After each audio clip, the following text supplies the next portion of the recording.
Nuclear magnetic resonance, or NMR for short, is arguably one of the most powerful tools used by chemists and biologists and engineers in order to determine the structure, observe reaction kinetics, and verify binding mechanisms in practice. And the way we do that is pretty simple. And so an NMR machine is essentially nothing more than a magnet that is sending a current through some kind of NMR tube. And so your solution will be in here, and around this magnet we'll be applying an electric current in order to generate a magnetic field that goes through our sample, and this will be B0, which is our applied magnetic field, and it's some kind of vector. And around our NMR tube, we will have some kind of radio frequency transmitter and a detector.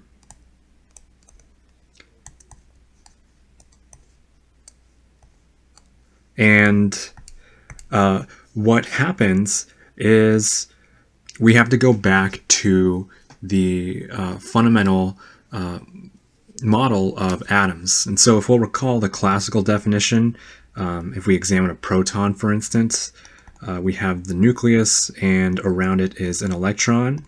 And because the electron is orbiting the nucleus, as we'll recall from classical mechanics, a moving charge generates a magnetic field.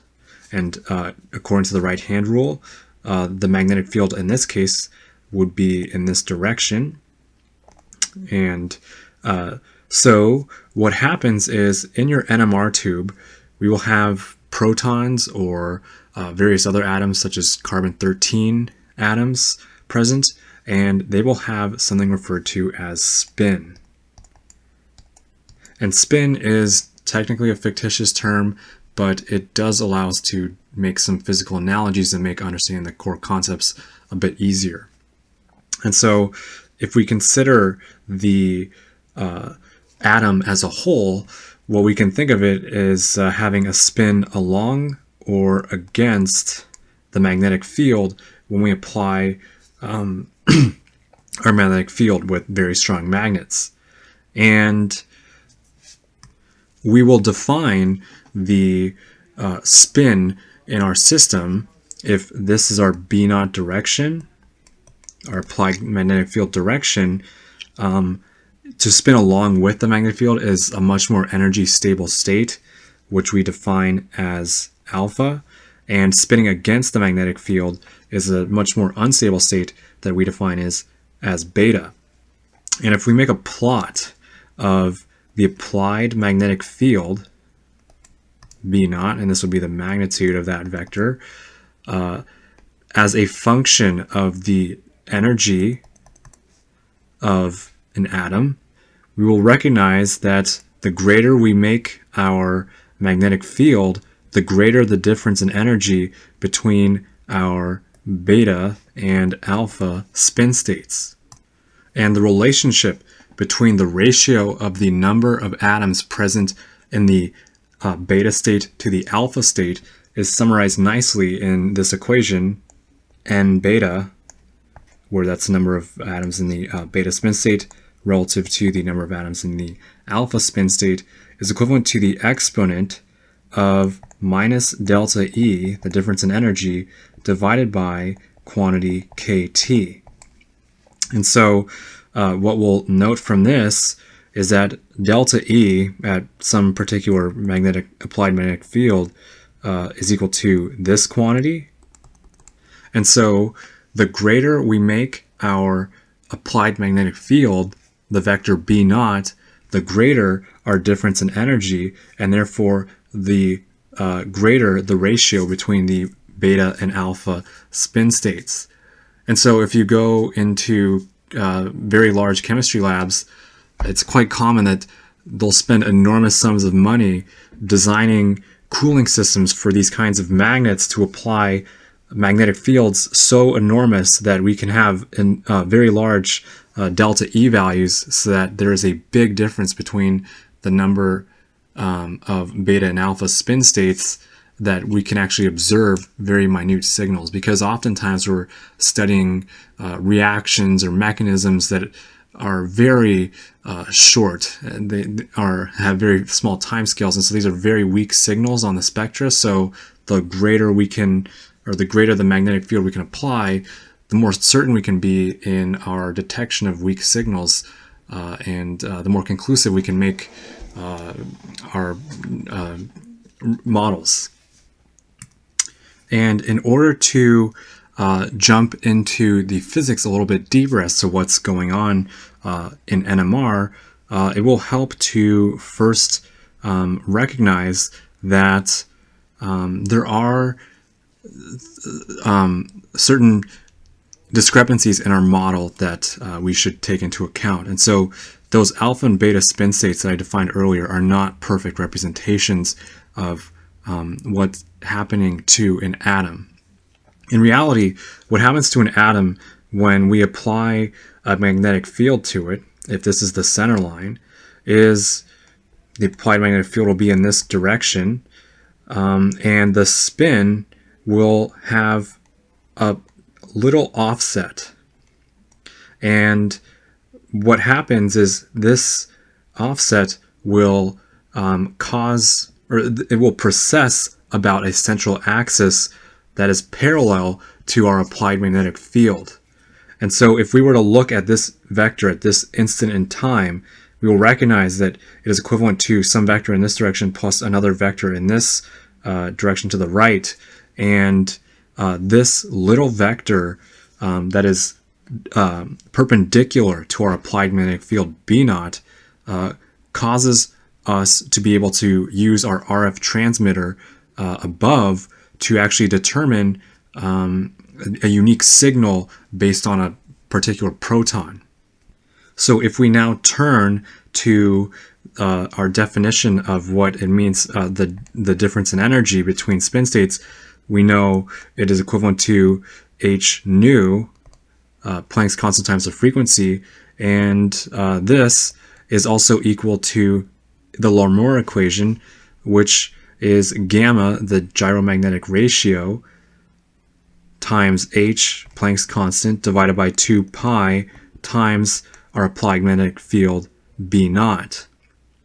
And so if we solve this equation, we will recognize that the frequency, this is referred to as the Larmor frequency,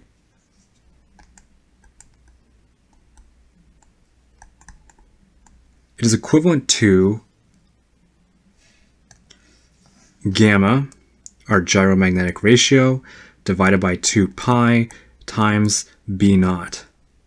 And so this unique Larmor frequency is associated with the rate at which our spin vector is precessing about the central axis.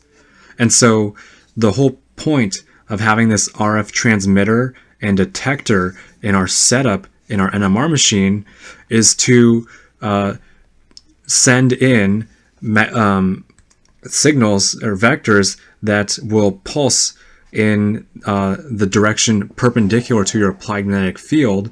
And when the RF transmitter emits a signal that has the same frequency as the Larmor frequency of a particular proton, we will get constructive interference. And when the opposite happens, we will get destructive interference.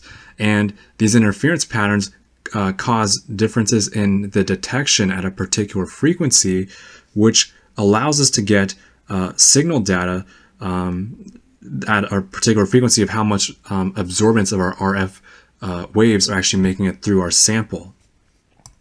And so at the heart of NMR is essentially the radio frequency, this RF absorbance value. And so depending on what this RF absorbance value is, we can identify the structure of molecules as well as define kinetics and do the other applications of NMR.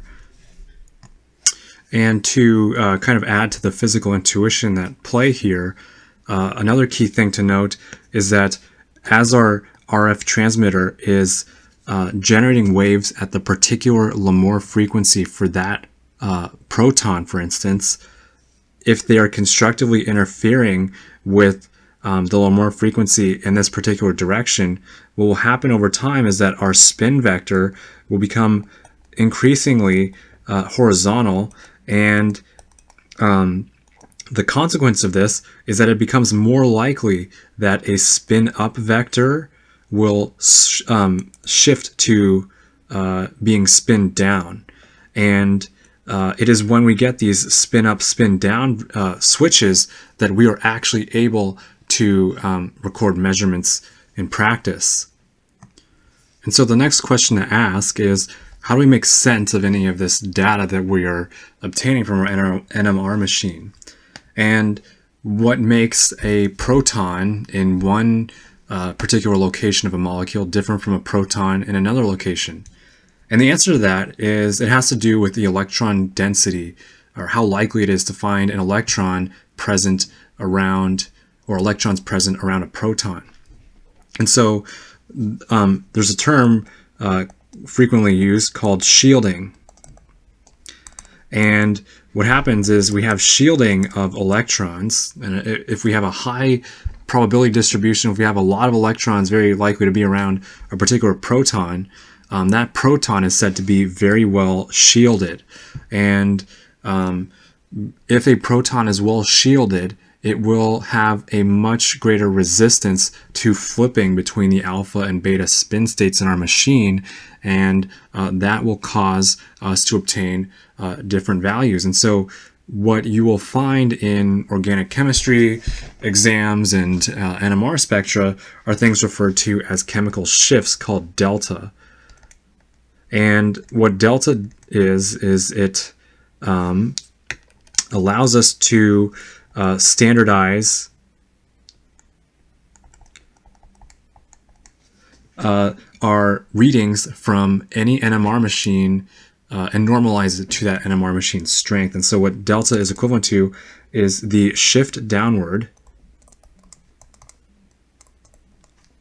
from a molecule referred to as tetramethylsilane, TMS, which I'll get to, and then we divide it by, and this has units of hertz, divided by the spectra frequency value. And so the spectra frequency will be the strength of your applied magnetic field in megahertz, and this is what normalizes it.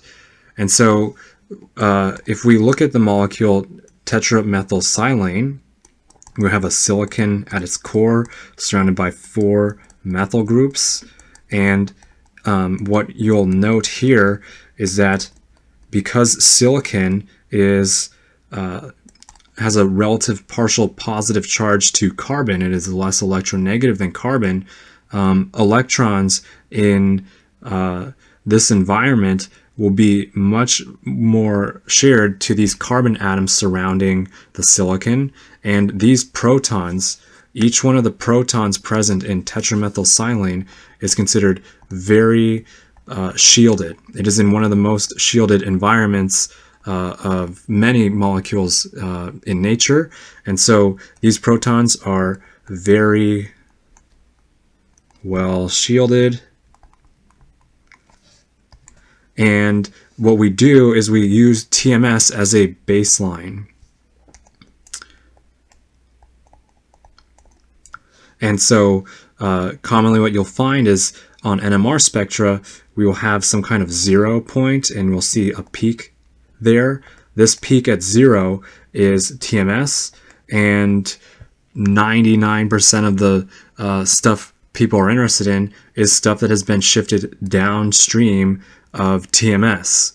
And to be shifted downstream of TMS,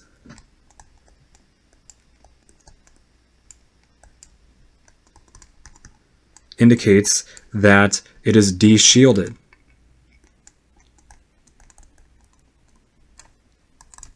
So to give an example, if we were interested in what the chemical shift value of a proton in an environment like this, in which we have a carboxylic acid, we have not only a conjugate base occurring here, but we also have a very electronegative atom directly next to this proton. So this proton will have a very partial positive charge, and the consequence of that is that it will be very de-shielded.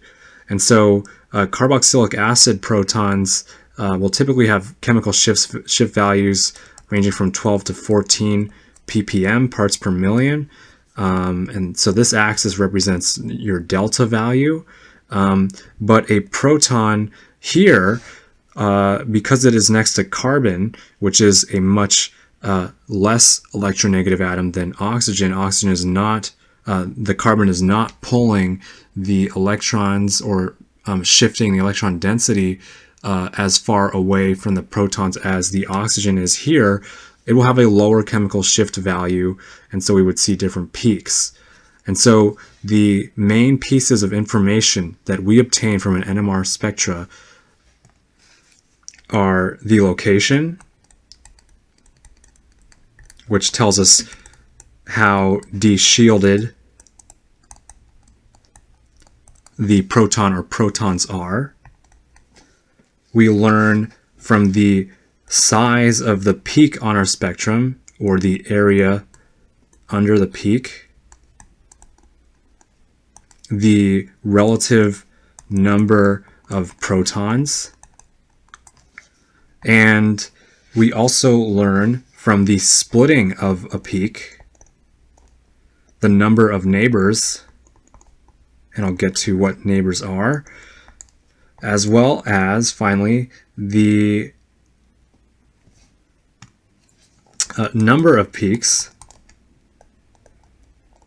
which tells us the number of environments a proton can exist in a molecule. And to give a quick analysis on what an NMR spectra looks like and how we can get a pretty good prediction of what to expect from a molecule if we already know its chemical structure, let's consider valine. It's an amino acid. Valine has a carboxylic acid component here. It has a proton on the alpha carbon. It has an amine present. And it also has the R group, which is an isopropyl. And so from this valine structure, we can begin to first determine the number of peaks we can expect to find. And looking at this molecule, what we would see is we have how many different proton environments exist. We have a proton in our carboxylic acid. We have a proton on our alpha carbon. We have protons on our amine. We have protons on the first carbon on our isopropyl R group of valine. And then we have these protons on our terminal methyl groups. And so what we'll find is that these two methyl groups are in exactly the same environment, because if we were to consider the three-dimensional structure of valine, what's happening is these there's free rotation about this carbon bond here, and so these terminal methyl groups are in essentially the exact same environment, and so we can call them one group. And so if we start labeling these things A, B, C, D, E, that means we would expect to find 5 peaks on an NMR spectra. We can also determine the size of each of our respective peaks as follows. So we know we have E. So if I made a table, we'll call this the type, and this will be A, B, C, D, E.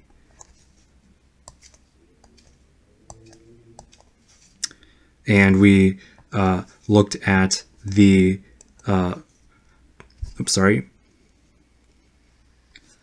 the number of protons. There's 1 proton for A, 1 proton for B, 3 protons for C, 2 protons for D, and 6 protons for E. What that means is if we were to look at an NMR spectra, this would be our TMS value at 0 ppm. If we were to look at, so peak E would be the closest thing to tetramethylsilane because it's a methyl group. It's bounded to a carbon as well as a carbon, which is somewhat similar to, or very similar to, silicon's electronegativity. These methyl groups are going to be as the most close to it. So we would get a very large peak here, and that would have a relative area of 6. The next peak we would find would have a relative area of 2. The next area we would find would have a relative area of 1 and 3 and 1. I hopefully can draw that a little bit better to scale, but you guys get the point. We are able to determine these peaks. And so what you'll do after you obtain NMR spectra in labs is you'll define some area under which to integrate, and the computer will determine the area under this curve, and you will determine the relative integration ratios for the other peaks that are present in your sample. And by comparing these relative areas, you will ultimately find that you'll have some kind of ratio 6:2 or 6:1:3:1 as an integration ratio. And what we will also find from our information is splitting. And so what I mean by splitting is it is essentially the n+1 rule. And what the n+1 rule tells us is that the number of peaks that will exist at a particular signal, take 6 for instance, will be equivalent to the number of neighboring protons that exist plus 1. And so in the case of 6, which corresponds to our type E, we see that our 6 protons have 2 neighbors that are directly next to each other. One, they are connected only 4 bonds away.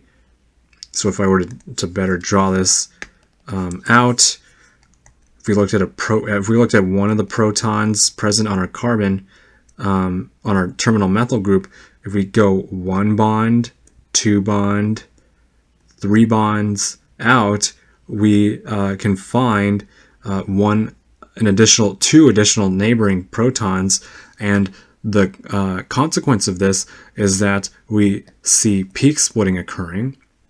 And so what peak splitting means is that we will, because there are 2 neighbors, realize 3 peaks for our signal E, or in other words, a triplet.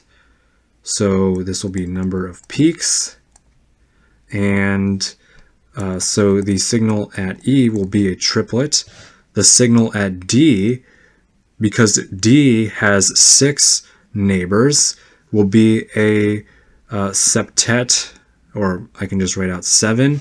And the other protons here, such as A, have no neighbors. They're all alone. So 0 plus 1 equals 1. So all of the other signals on our NMR spectra will only have 1 peak, which is referred to as a singlet. And then the final thing that we obtained from our NMR spectra was the chemical shift value delta. And this is in accordance, or it is based on how de-shielded a particular proton is relative to TMS. And so because E is the most closely related proton type to TMS, it is the most shielded in all of this environment. The signal at E will be closest to our TMS signal at 0. And to further elaborate on what I mean by number of peaks, if we closely examine on our NMR spectra what our signal E looks like, because we said E should be a triplet because it has two neighbors, and 2 + 1 = 3, what we would find is that we would have a peak, we have a set of 3 peaks with an integration ratio of 1 to 1.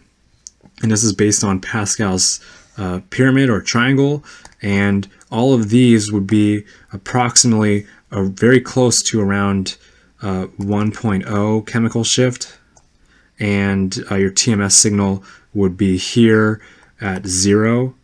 And so for your signal D, which would be a little bit farther downstream, and your delta value increases as we move to the left on NMR spectra, there would be 7 peaks present, and it would look pretty bad if I drew it, but you get the idea. You would have many peaks, and it would look something like this, and this would correspond to our signal D, and that's because D has 6 neighbors and would have 7 peaks. And so this concludes an introduction into how NMR works and how we use it and what we're able to do with it. A final note I'd like to make is in terms of mentioning how we can use NMR to examine and analyze reaction kinetics. What you'll note is these peak areas can evolve over time based on a proton's acidity. If we place a molecule referred to as deuterium dioxide, or so if we have a water molecule with deuteriums present instead of protons, these deuterium atoms do not have magnetic spin, or they're uninfluenced by the presence of the magnetic field, and therefore if we had some kind of acidic proton, such as the proton that is present on a carboxylic acid, that is very likely to be exchanged with a proton in solution, which in this case would be not a proton but a deuterium ion.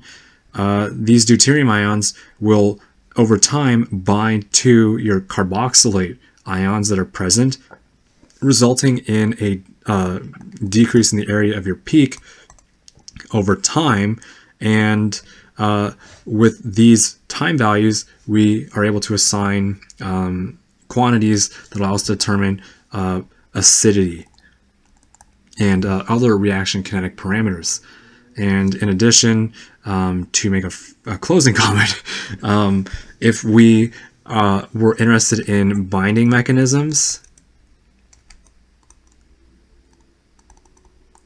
what we'll note is that there are particular polypeptides that involve tryptophan, and when we have conformational changes present, they will cause chemical shifts to occur in NMR spectra. And so as molecules bind or unbind, they will exhibit noticeable chemical shifts in their peak locations.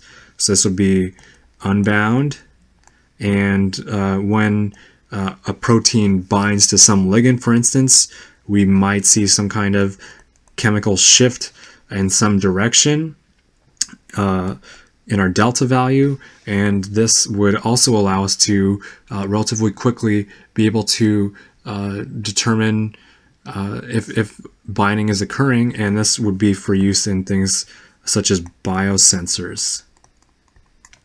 And so this kind of just gives things a little flavor for what we can do with NMR. It is a very cool subject to study, and I hope you guys find this useful. Let me know if you have any questions, and thanks for watching.